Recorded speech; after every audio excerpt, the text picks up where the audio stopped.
Get ready. Start. I should like now to make a few observations on the budget. This budget makes a turning point in the history of our country. It is no use attempting, as some of my friends have done, either to deprecate the budget very strongly or to suggest that we are not witnessing a new revolution in our methods of physical training and techniques. I want it to be quite clearly pointed out to my friend that we are now facing the lean years of Indian finance. Hitherto, we had revenue surpluses which were a form of public saving and which were meant to be utilized for capital development. Hereafter, this form of revenue surplus would not be available. We have, therefore, to find out ways and means of implementing our great program of national reconstruction at minimum cost. My point is that the deficit on revenue account would be of the order of about rupees 19 to 20 crores. Here, let me point out that I do not agree with those of my friends in the finance department would have attempting to suggest that rupees 9 or 18 crores which are obtained from Pakistan which be put to the revenue side of the budget. They are to be put on the capital side, but that does not seriously alter the trend of my argument. What I am suggesting is that we would have to be prepared for a deficit of a much higher order, even on the revenue side. That itself should make us realize that there are very many problems which we have to face and that we have to undertake ways and means of increasing the resources of our country so that it might be possible for us to have a greater amount of surplus or a greater amount of public saving for the purpose of financing capital development.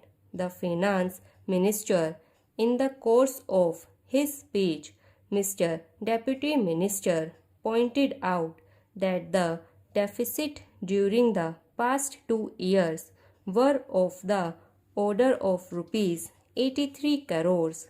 I venture humbly to disagree with him because I feel that when we are taking of deficit, we must take into account the overall deficit incurred by the central government, and it would be of the order of rupees 200 crores. During the year of relatively light expenditure, we had a shortfall of about rupees 200 crores. Undoubtedly, now when we are going to have a very great amount of expenditure, we might have a greater amount of deficit, and we would have to find out ways and means of trying to meet our capital expenditure.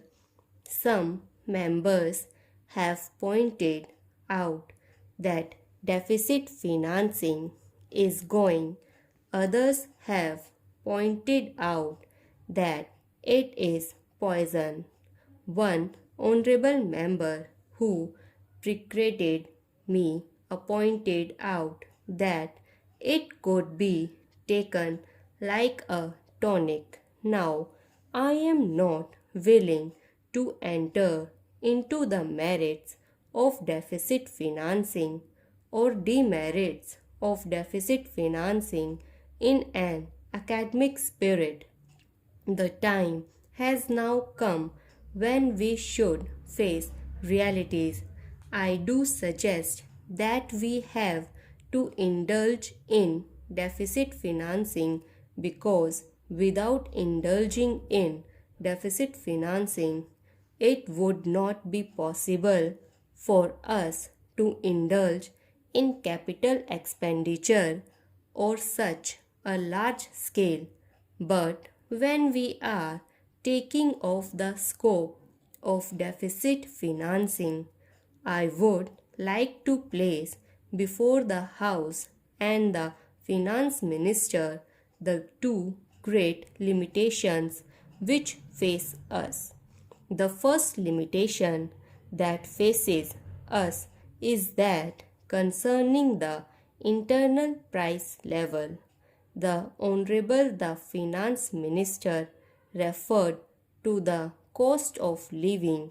He said that he was going to keep a watch over the cost of living so that it may not shoot up within a short period and make a mess of the plans of capital development. But there is another limitation which has also to be borne in mind, a limitation which has not received as much notice as it should have done in all the discussions that have taken place on deficit financing. That limitation is the external limitation or the limitation which arises on account of our balance of payments position. I think this is as important, Mr. Deputy Speaker, as the internal price level, and I should like to elaborate that particular point a bit more because I feel that a time will shortly arrive when we might have either to reconsider our policy or might even have to leave the sterling club of which we are a member. The second serious limitation is as serious as the first. What would be the consequences of deficit financing on our balance of payments?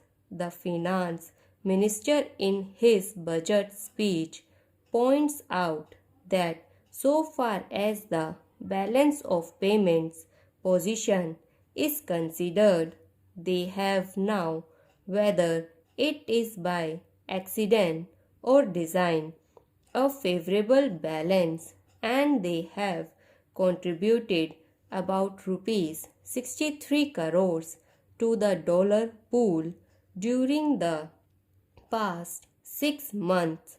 But the moment we indulge in deficit financing, we have to be prepared for worsening of our balance of payments.